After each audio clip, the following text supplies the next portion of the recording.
Haven't done one of these in a week or so. Just been tied up, but figured we'd get back to it. I'm going to tell you guys about kind of the origin story of what brings life also kills.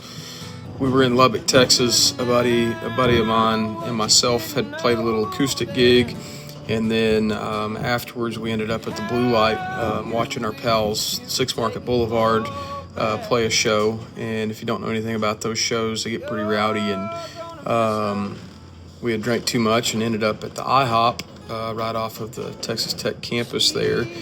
And we got set down just right across from this old fella that just sitting there with his cup of coffee. And he, granted this is 2:30, 3 o'clock in the morning, and he's in there with a bunch of drunk college kids. And we sat there for quite some time, and I kind of thought it was strange. He was up there all by himself, and the buddy I was with was obnoxiously drunk and was being kind of rude and picking fun at the old man. And I told him to knock it off a couple times. And time goes on, and this fella just stands up, and he walks just right across the aisle and sits right next to my buddy.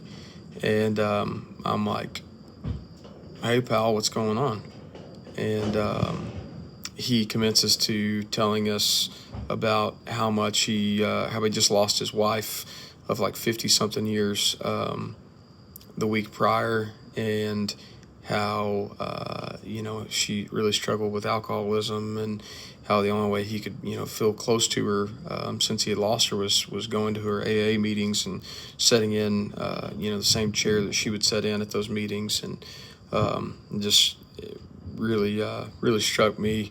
A love could be that intense. At that time in my life, I had never experienced that. But anyways, I on the drive home that next day back to Fort Worth, I wrote the first verse and then wrote the rest of it, I think, that evening when I got home to my guitar. And that's what brings life also kills.